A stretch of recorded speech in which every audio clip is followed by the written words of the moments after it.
HMS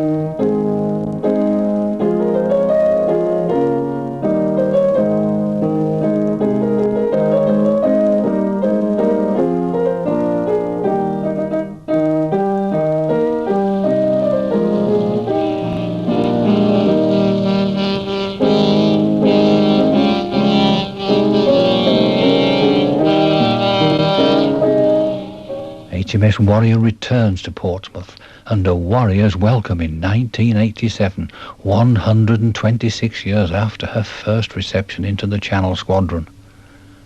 By 1929 she was merely Hulk C-77, and she was moved to Milford Haven to be used as a floating jetty for the next 50 years. In 1979 she was rescued and towed for restoration to Hartlepool, home of hundreds of unemployed ship workers. Master Mariner Walter Brownlee was the project's historian. These 1862 plans of Warrior show that she's a typical Napoleonic ship. Even though she's in iron, the layout is of the last 100 or so years before she was launched. Here you see the upper deck, completely flat, and these are the hatchways. They're only about 6 inches high, and seamen can go straight across the ship. The main point are these rows of gun ports that run right along. If we look at the gun deck, here you see them running along. She's a typical broadside ship, the sort of ship where you can do very limited aiming of each gun, but you tend to turn the ship to point a whole series of guns, a broadside battery at your target. The more we went into it, we realized that Warrior was many, many firsts, and her position became very clear as the most important ship that had changed all of the ships. And when you examine it, she made the whole British Navy obsolete, she made every wooden warship obsolete, and the evidence is there in the ship. Everyone knows Victory, which they can identify, and most people know about Belfast, which fought in the Korean War, a modern ship. These are large capital ships. The only survivor is Warrior in between. She's also the first of the iron ships, the ship that changed them all, the beginning of what was called the Black Battle Fleet in the Victorian period. She's the ship that changed them all, and no other ship in history has caused such a massive technological leap.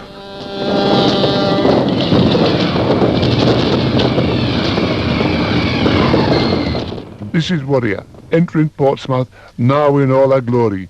It was a different tale 7 years ago.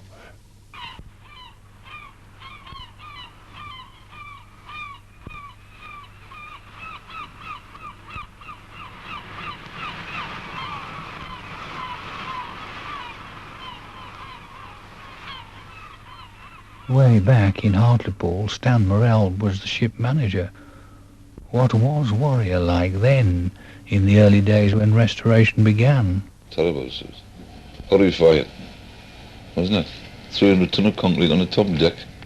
You know, then when we got underneath, all the water that had been laying down, which had been running on the deck, so where the deck was, you think it had been eaten away by worms, and you know, it was terrifying when we first started. It took us 2 years to get the concrete off and make the upper deck watertight because of the construction.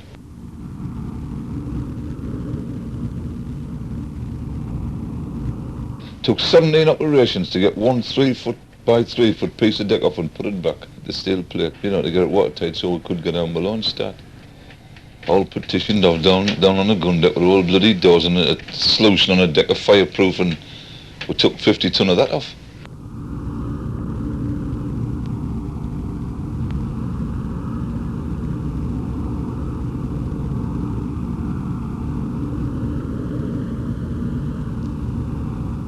Well, the masts we got from British Steel, yes, a discontinued pipe contract, and they left these different sizes of pipe that we required for the masts, and we went along, and it still cost a lot of money, but not as much as they would if we'd got them from other sources. You know, British Steel were very good to us and gave us them at a knockdown price.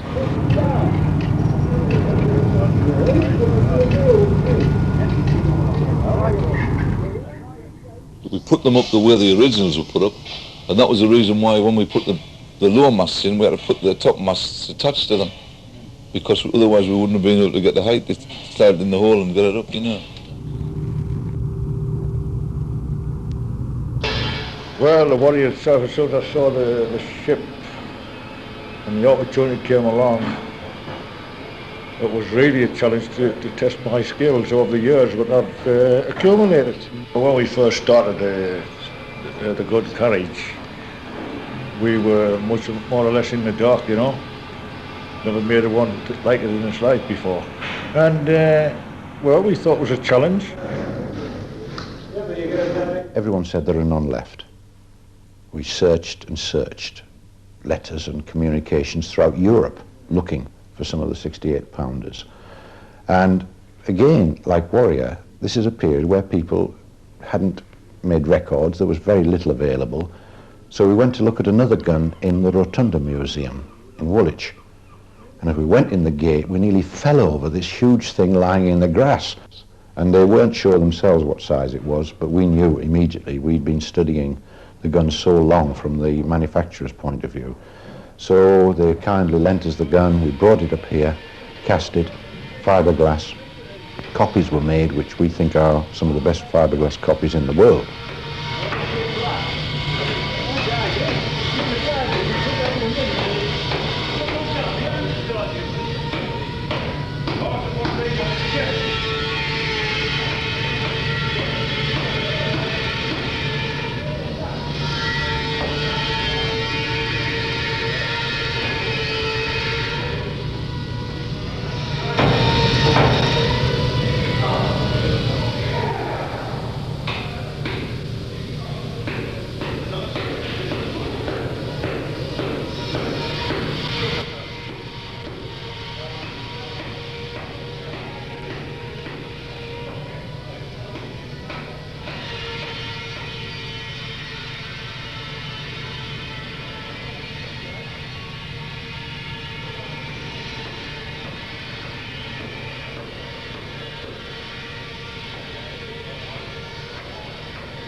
While work continued to recreate the gun deck with its cannons and mess tables, Angela came out of the office, put on her sailor suit and instructed visitors in the Navy ways of 1860. Hammocks were slung under the tables because the tables and the bench fastened up to the deckhead neatly out of the way.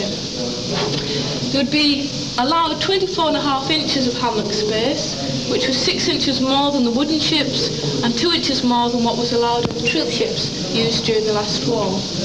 Tied in a slip knot normally, so if the men didn't get up, you'd simply pull the slip knot and he would come tumbling to the ground. Okay, it's a spittoon, there's some chew tobacco. And the other bucket there is the nighttime toilet facilities for the 19 men. Obviously, wouldn't bother going up to the heads.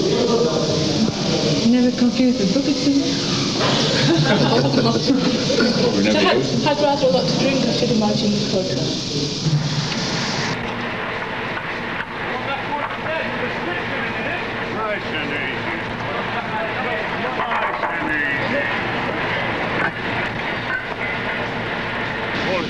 Put a turn around the hood yards, the blade beds, like you did before. Get a leg up. That's just fast. No, not yet. It's an experience for to do it. It is. It is really an experience. To think how they used to do it in the olden days, like, you know, in 1860. Yeah. And especially walking up, getting up there, climbing up. When you look down, it's a canny way down.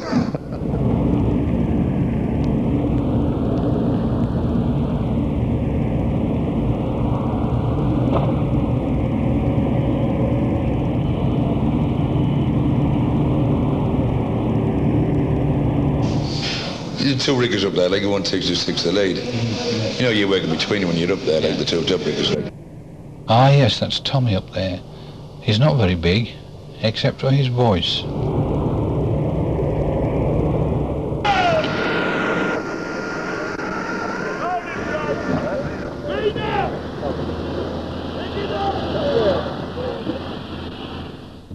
I was well trained, like by my father, because he was a rigger as well, like. So, I mean, what I did wrong then, I got braid into me, like, with the old cap treatment, like. If I made a fool of myself up there when I came down at the deck, I mean, he was waiting for me to thump me. I mean, which happened them days, like. I mean, you couldn't do it now, like.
Richard Barnett came up from Devon to do some carving. I've got 6 carving tools just for doing this.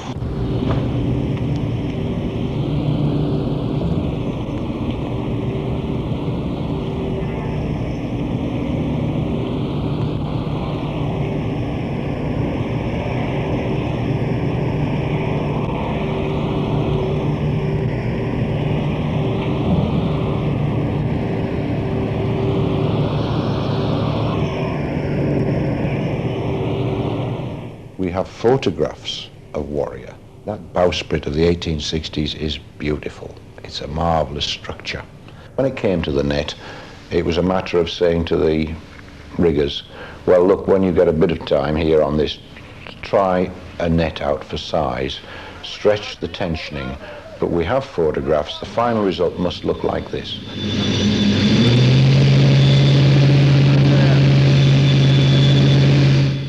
It's that big and cumbersome. You know, the only way we could do it was to fit it all and get it lifted in one. You know, even with the extensions on. Yeah, and we had to trim the hull a bit bigger and put a collar on.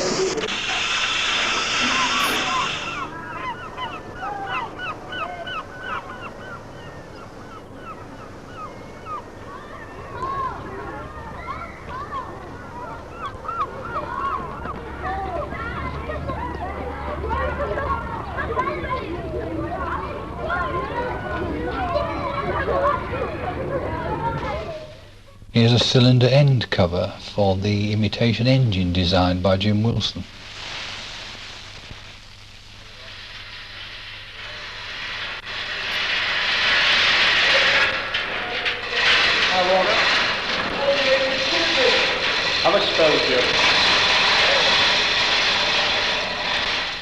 Jim was also responsible for the design of the reproduction boiler fronts and the telescopic funnels made and fitted into the funnel casing by the team of Hartlepool craftsmen.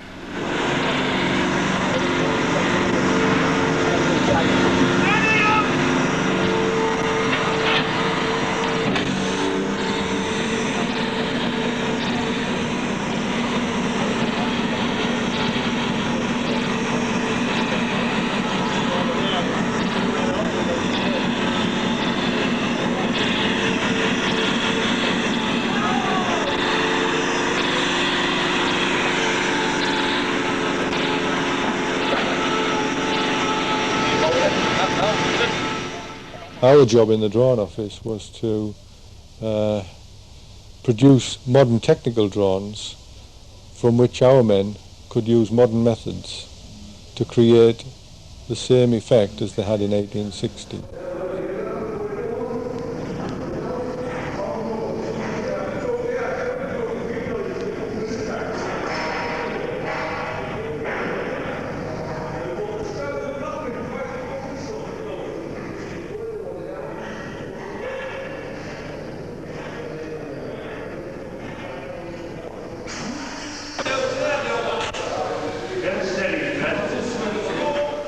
I knew nothing at all about steam engines. I was actually doing a course on industrial robot technology before I started here. So I've gone from one extreme to the other. Working with electronics, robotics, that type of thing, and now I've come onto a 126-year-old steam engine.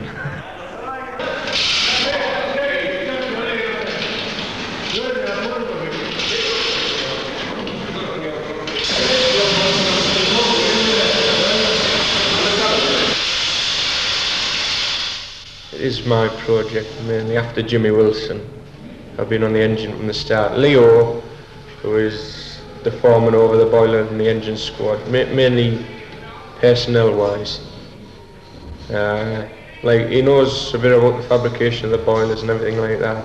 I mean, he's a plater, but I was put in the engine room. Nobody said you're in charge or anything like that. But when you're lifting maybe 2 or 3 ton of equipment, somebody's got to take charge, and I was the one with the biggest mouth.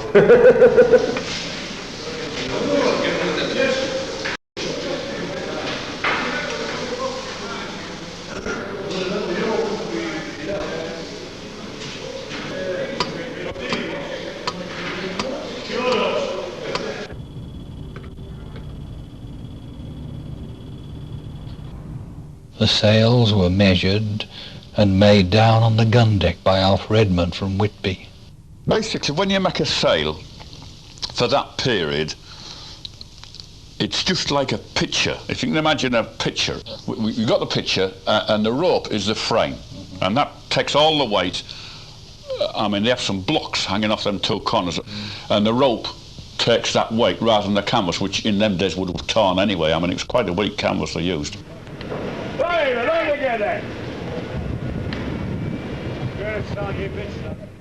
With lower foresail bent onto the yard and stunsail booms slid into place, it was carefully raised to be secured aloft.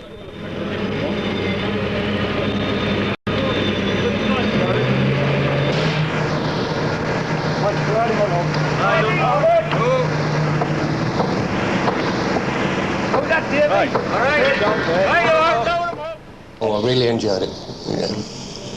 I was employed for 3.5 years, and this job's just been lovely. With being at sea for a few years and working in ships all my life, ship repair or ship building, it's been a really nice job.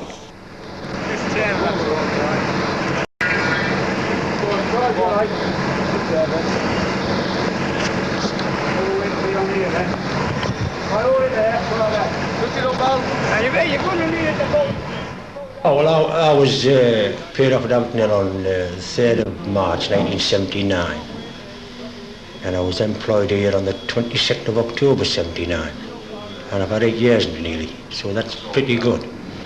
There's not many men can say they can get 8 years' work in the present days.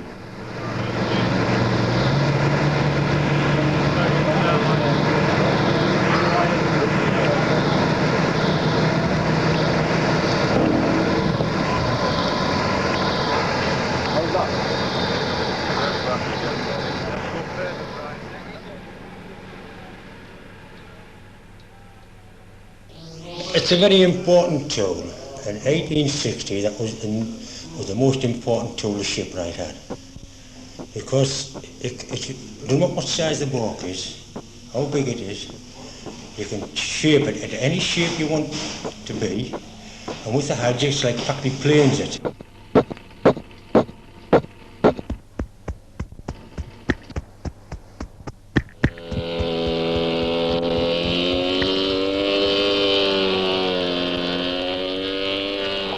when I first come on this job, I'd never done nothing like that before, you know. And when I got the opportunity to do it, you know, I jumped at the chance, sort of thing. And it's a very interesting job, you know, I enjoy it very much.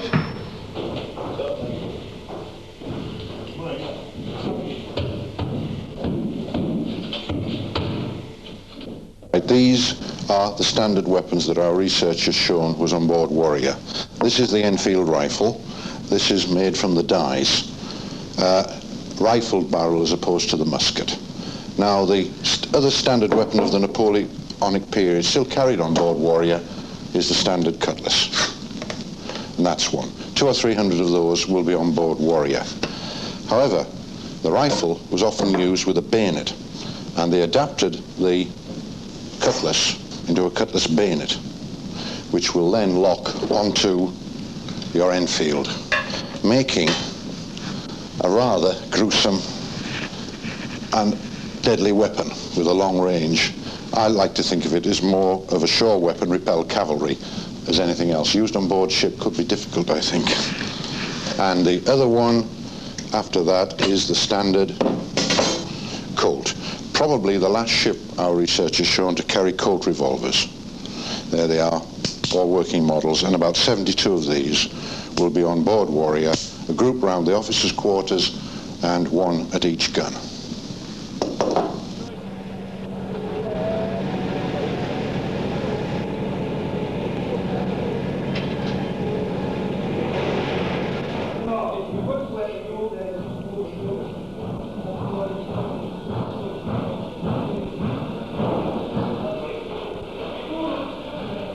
Coal can't be shovelled into these false boilers, and no steam will drive this synthetic engine. Turned by a hidden 20th century electric motor, the valve gear eccentrics, the cranks and the connecting rods move dead slow ahead, and after a coat of paint will bring an illusion of 1860 return to the engine room.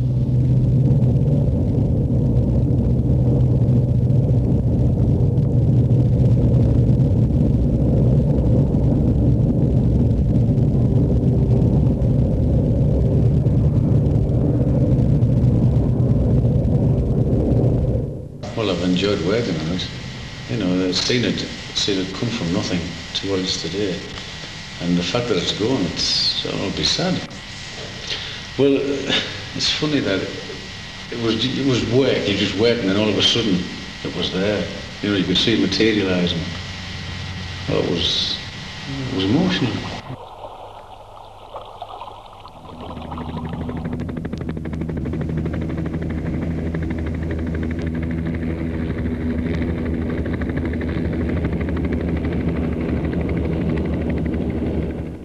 Well, it's meant a job for us, and it's been a very, very interesting job. And it's a job that I've really enjoyed doing, and I wouldn't have missed it for the world. Well, like a lot of other men, I'll be sorry to see it go, but I appreciate that it needs to go to some bigger port than this, where more people will get a chance to see it. Project Manager Bill Stevenson. When I look at the Warrior going out, and I remember 1979, and never ever believing, among many others, that it would be like that. And I remember all the many different jobs which the men here and the women undertook. Jobs they'd never done before, never seen before, rigging the ship, making the engines, researching and making the guns, laying the decks, making capstans, jobs that never been done anywhere for 50, perhaps 100 years. And I see that one team has tackled all these different projects and made a success of them. I really can feel very proud of the people who worked on Warrior. There's no doubt about that. I don't believe it's possible that Warrior could have been done anywhere else but in the northeast of England, where the skills were available to do it all together in one place.